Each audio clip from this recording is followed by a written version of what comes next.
KumaHebheru isahluko seshumi soqala ukufunda evesini lokuqala. Ngokuba lokhu umthetho unesithunzi sezinto ezinhle ezizayo, ungesiwo umfanekiso wazo uqobo, ungeze waba namandla ngemihlatshelo enikelwe njalonjalo iminyaka ngeminyaka ukubenza baphelele labo abasondelayo. Uma kwakungenjalo, ingayekwanga ukunikelwa na? Lokhu phela abakhonzayo sebehlanjululwe kanye babengasayikuba novalo ngezono. Kodwa kuleyo mihlatshelo kukhona ukukhunjulwa kwezono iminyaka ngeminyaka, ngokuba akunakwenzeka ukuba igazi lezinkukhu nelezimbuzi lisuse izono. Ngalokho-ke esefika ezweni uthi, umhlatshelo nomnikelo awuwuthandanga, kodwa ungilungisele umzimba. Iminikelo yokushiswa nemihlatshelo ngenxa yesono awuyithokozelanga. Ngase ngithi, bheka, ngiyeza emqulwini wencwadi, kulotshiwe ngami ukuba ngiyenze, Nkulunkulu, intando yakho. Eseshilo ngasenhla ukuthi imihlatshelo neminikelo yokushiswa nemihlatshelo ngenxa yezono awuyithandanga, awuyithokozelanga, eyona ilethwa ngokomthetho. Ubuye wathi, bheka, ngiyeza ukwenza intando yakho. Ususa okokuqala ukuze amise okwesibili. Ngaleyo ntando sigcwalisiwe ngokunikelwa komzimba kaJesu Kristu kanye kuphela. Abapristi bonke kambe bemi bekhonza imihla ngemihla benikela kaningi ngayo leyo mhlatshelo engasoze yaba namandla wokususa izono, kepha yena esenikele ngomhlatshelo waba munye ngenxa yezono, wahlala phakade ngakwesokunene sikaNkulunkulu, usalindele izitha zakhe zize zenziwe isenabelo sezinyawo zakhe, ngokuba ngomnikelo munye uphelelise njalonjalo labo abangcwelisiweyo. Kepha noMoya oNgcwele uyafakaza kithina, ngokuba emva kokusho kwakhe ukuthi, yilesi sivumelwano engizakusenza nabo emva kwalezo zinsuku, isho iNkosi, ngiyakufaka imithetho yami ezinhliziyweni zabo, ngiyilobe engqondweni yabo, nezono zabo nobubi babo angisoze ngakukhumbula futhi.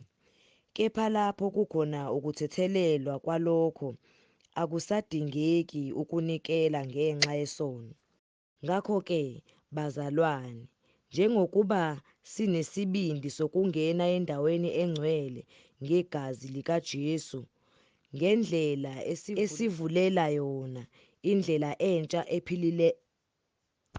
ephilayo, edabula isihenqo okungukuthi yinyama yakhe, sinompristi omkhulu wendlu kaNkulunkulu, masisondele ngenhliziyo eqinisileyo ngokwethemba okupheleleyo kokukholwa, zifafaziwe izinhliziyo zenu kungasekho valo lokubi, umzimba wethu ugeziwe ngamanzi acwebileyo. Masibambisise isivumelwano sethemba lethu singagxeki, ngokuba ukholekile lowo owethembisayo. Masiqaphelane ukuze kuvuswe uthando nemisebenzi emihle, singakuyeki ukuhlangana kwethu njengokomkhuba wabanye, kepha masivuselelane, ikakhulu njengokuba nibona usuku lusondela, ngokuba uma sona ngamabomu emva kokuba sasemukele ukwazi kweqiniso, akusekho umnikelo ngezono, kepha kuphela ukulindela okwesabekayo, okwahlulelwa nomlilo oshisayo ozakuqeda amaphikankani. Odelele umthetho kaMose uyakufa engahawukelwa ngezwi lawofakazi ababili noma bebathathu. Pho nithi ufanele ukushaywa kangakanani kunalokho lowo onyathele phansi indodana kaNkulunkulu wadelela igazi lesivumelwano angcolise ngalo, wahlambalaza umoya womusa na? Ngokuba siyamazi owathi, ngeyami impindiselo, yimina engiyakubuyisela, futhi-ke iNkosi iyakubahlulela abantu bayo. Kuyesabeka ukuwela ezandleni zikaNkulunkulu ophilayo, kepha khumbulani izinsuku zakuqala okwathi ngazo senikhanyisiwe nakhuthazela empini enkulu yezinhlupheko, kokunye ngokuba ngumbukwana ngezinhlamba nangezimbandezeko, kokunye ngokuba ngabahlanganyeli nababephathwa kanjalo, ngokuba nazwelana nababoshiweyo, navuma ngokuthokoza ukuphangwa kwempahla yenu, nazi ukuthi nina ninempahla enhle kunaleyo, nemiyo njalo.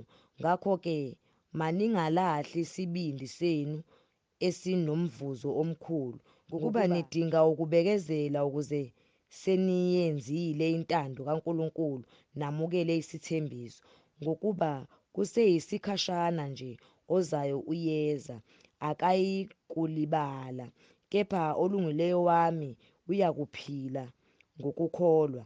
Kepha uma ehlehla nyovane, umphefumulo wami awunakuthokoza ngaye. Kepha thina asisibo abokuhlehlela ekubhujisweni, kodwa singabokukholwa kuze kube ngukusindiswa komphefumulo.